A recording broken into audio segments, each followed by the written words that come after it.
Hey everyone, let me fix my camera a little bit. Welcome to another episode of Brown Girl Finance Friday, where every Friday I share with you a business tip or a finance tip that I am using or am in the process of using on my way to financial freedom. So today's video is going to be a little bit more of a serious video. I just can't stop pressing my hair. A more serious video, a more video that you really need to pay attention to, because yes, we talk about, marketing and what to sell and where to sell it and how to sell it and all that stuff, but what are you going to do when you get the money? That's what we're going to focus on today. What are we going to do? Not what are we going to do when we get the money. What was I going to say? How we get the money. That's what it's about. How we get the money. So, and excuse my little ghetto cup. This is my I actually just blended a watermelon. I don't know why. Let's see why. I just blended a watermelon and it was just like, it's so good. It's like watermelon water. Because, I mean, technically it is, because it's just watermelon and water puree, I guess. But it's so good. And I just been drinking it for the past couple days. I think I'm going to just start making, getting that, as juice instead of drinking, real juice. It's probably healthier. But anyway, I'm gonna jump right into this video. So I'm gonna tell you about all the payment methods you can use for whatever e-commerce site you have. Throughout this video, you may hear me saying Shopify this, Shopify that. The reason why I say Shopify so much is because Shopify is the one I use. So since Shopify is the one I use, that is the one that I'm going to be talking to you mostly about. And Shopify is also the number one e-commerce site in America right now. So that's why I refer to Shopify. So to get started, we're gonna talk about America's favorite, well, everyone's favorite, and that is PayPal. PayPal is a method that you should have on your e-commerce site. However, there are some things about PayPal that you should know before adding that button to your website, which I still suggest. I suggest taking every form of payment, because you never know. You don't want to discourage people or turn people away because you don't have their payment method. You get what I'm saying? So that's why I have every single one, even I don't really like all of them. So with PayPal, the thing about PayPal is I love PayPal because it's one of the safest ones. It makes you feel safe. It makes your customer feel safe or whatever. But one of the biggest reasons why people feel safe using PayPal is because PayPal will give your customer their money back. They will refund your customer even if you will not. This is why I try to solve. If I do, I only really had in my whole 3 years, I probably only had 2 customer refunds. Yeah, I had one where I had to send another package because something broke, and then I had one where I was out of stock of something, but I didn't take it off the website. But that's when I used to do it manually. But that was in my first year of business. So in a whole 3 years, I only had 2. So I don't think that. I mean, I feel like that's not really bad. I shouldn't have none, but things happen. So the thing about PayPal is, let's say something like that does happen, or you have people out there that will get their product and say they never got it, or say it came damaged or whatever, and because it did, and then they'll go to PayPal and they will dispute their order, and they will say, yeah, I never got my package from this place, or I got it and it was damaged, and and if they provide enough evidence, especially if they sneaky enough and they've been scamming, because trust me, when you start your business, people will scammers will come. They're coming. You're gonna get one. So prepare yourself and listen closely, because I'm gonna tell you what to do. This is why I keep receipts of everything, but I'm gonna get there in a moment. But so what PayPal will do is PayPal will, look over whatever they send to them, and they'll reach out to you, and then you'll have a chance to counter that dispute. So it could go, and this can go on for weeks, and they'll just keep reviewing until they come to a decision. But most of the time, 9 out of 10 times, they side with the customer. 9 out of 10 times, they side with the customer. It's kind of like Amazon, and how Amazon, the customer's always right. No matter what you do with Amazon is going to make sure you are taken care of, which can be a good thing. But for scamming people, it can't be. It's not. Sometimes it's not a good thing. You know what I'm saying? Especially if the person's good at it. So and I had a friend where this has happened to her before. She sold cakes, and what happened was she had a dispute with a young lady. She had made the cakes or cupcakes or whatever, and she dropped them off, and the girl liked them or whatever, but maybe a couple days later she disputed her charge. So what happened was PayPal reached out to her, and she, even though my friend had like text messages and like all types of DMs and stuff talking about how she liked the cake and all that stuff, like I don't know, she had like evidence to know, like to say that the girl got what she paid for. You get what I'm saying?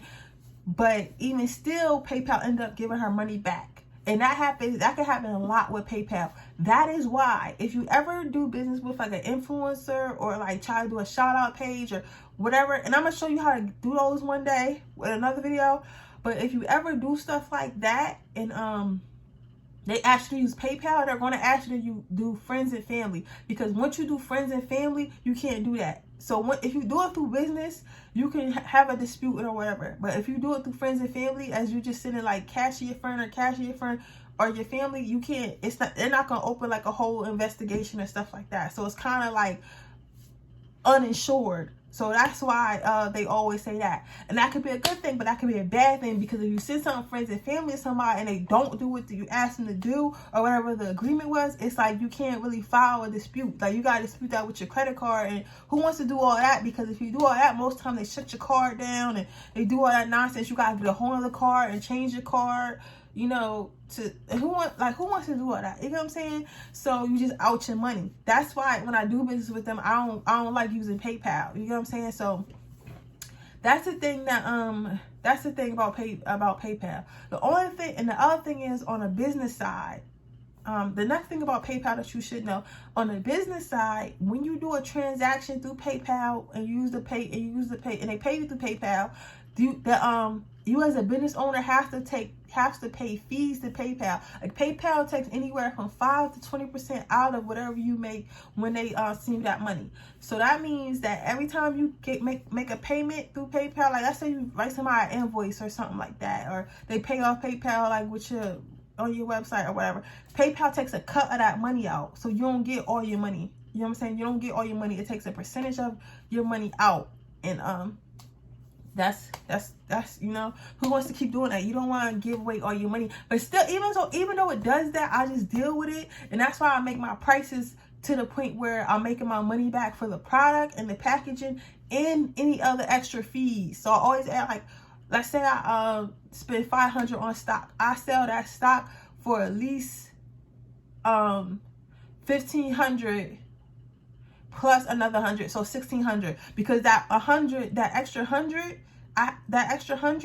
I use I use as like my transaction fees and stuff like that, and you know, shipping like, even though the shipping cost is in there, but like sometimes I might have to get a different type of shipping, or like, you know, like they might need extra bubble wrap, like you never know, like somebody might order a lot and I have to go buy a special box for them, so I have to take that out the money. So that's why I use always add an extra $100 on there when I do my money that I'm supposed to make back. So that's also a good business too. Like you want to sell your product for 3 times the worth, but you also want to add an extra $100, like an extra whatever your packaging costs. You want to divide that out by how many units you have, and you want to add an extra $100 on top of that for like processing fees and stuff like that. Even though they might be $1.75, like stuff like that here, but that stuff adds up. You get what I'm saying? And I figure like by the time my stock is out, it's going to end up being like $100 anyway. So that's why I do that. So yeah, PayPal takes a fee out of every time you get paid. So there's that. Yeah, and the next thing about PayPal is, okay, let's say you have somebody, the thing about PayPal that's a good thing for a consumer but not so good for a business owner is, as a consumer, we all know, well, if you have PayPal, you know that if you use PayPal, they have an option on there where you can use your actual bank account, and whenever you use your checking account, the money takes 3 days to come out. So sometimes, I'm not gonna lie, if it's something that I wanted, I had used the PayPal, you know, checking account option, because I knew I was getting paid on Friday, but I might have wanted something like on Wednesday. You get what I'm saying? I might have wanted something on Wednesday or Tuesday, and I bought it anyway, but used that option because I know I had 3 days before it would touch my bank account, and the money will already be in there.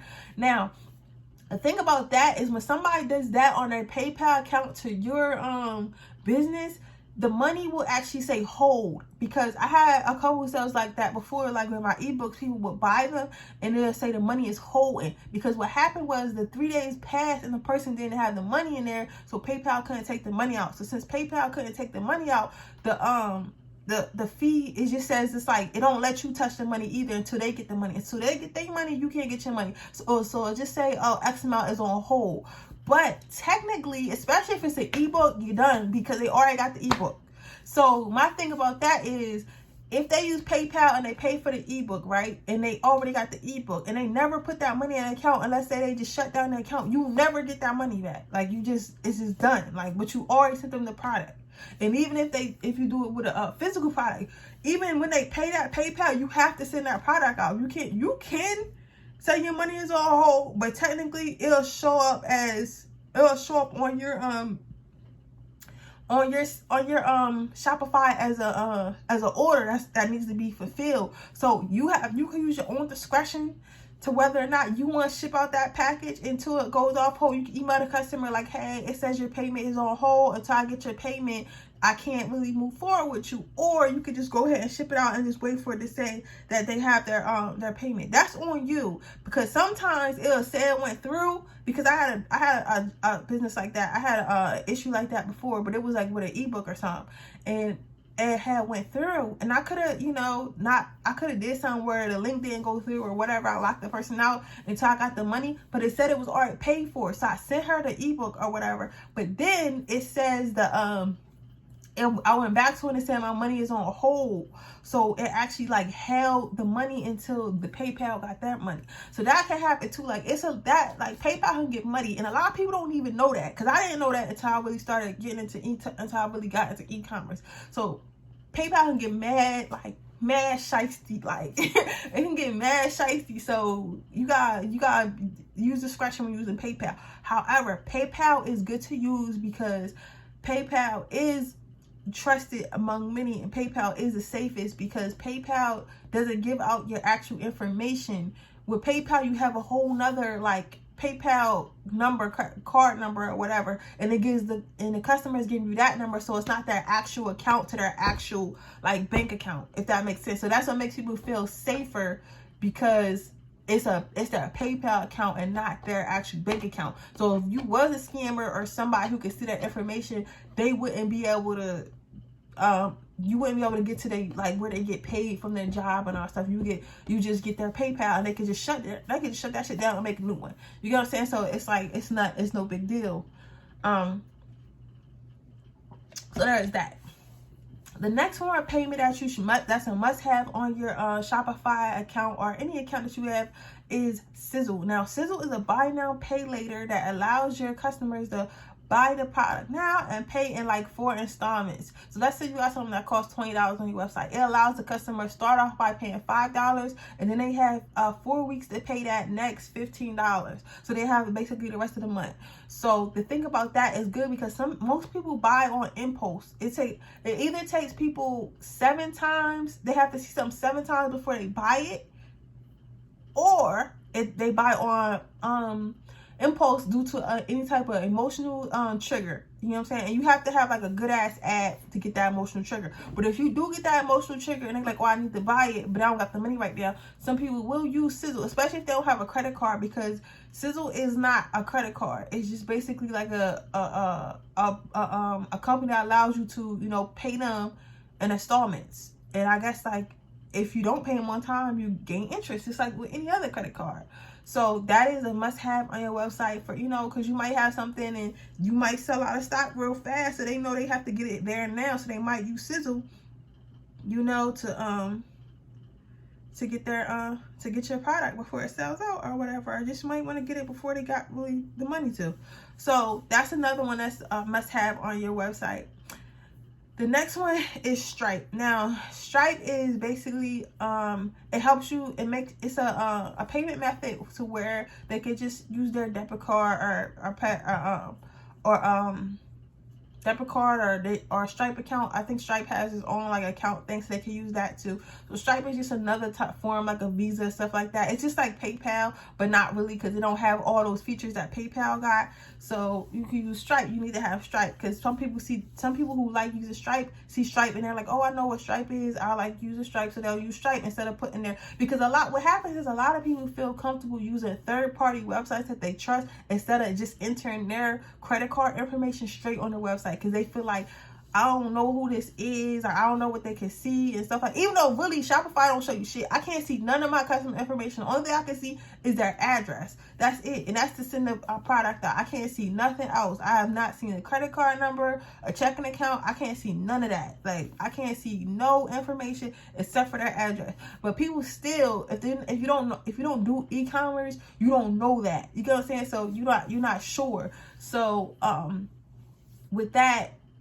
people see a third party app that they already use on a daily to transfer money and do all that, they'll rather go ahead and use that.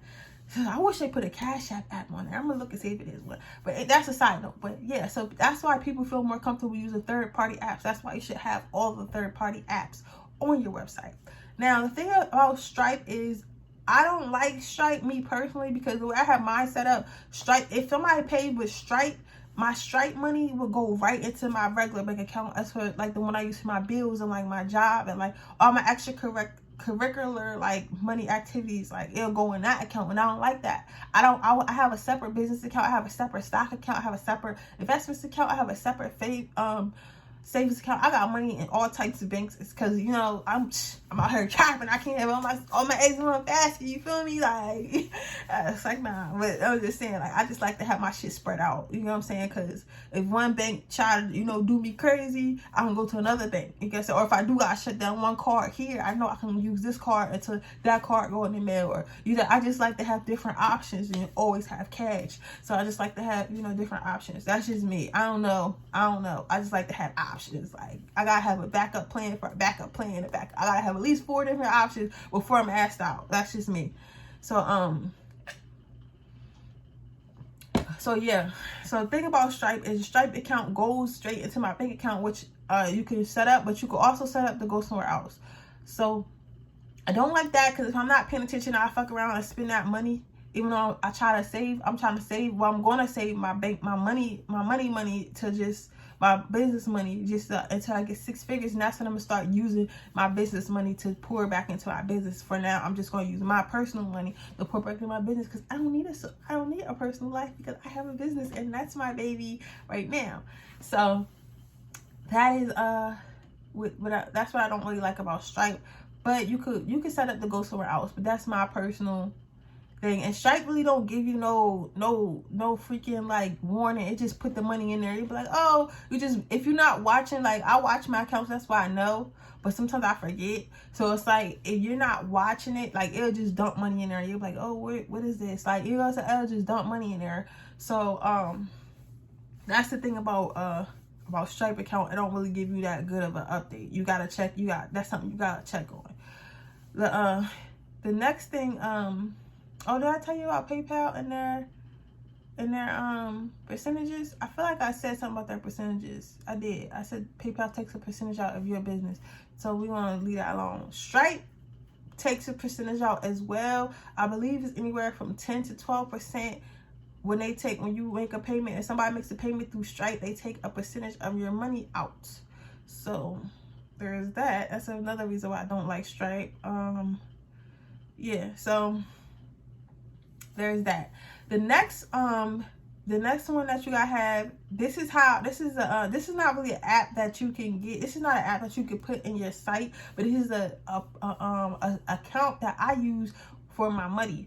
Now, for my money, I use Chime. The reason why I use Chime and not a bank business account, because when you have a bank business account, you have to have a certain amount in there at all times. Like, you can't just have like $1 in your bank account. And sometimes when you're an entrepreneur and you are restocking, sometimes you just I just took a gamble and I spent thousands. I spent everything that I had and I reinvested it in my business, right?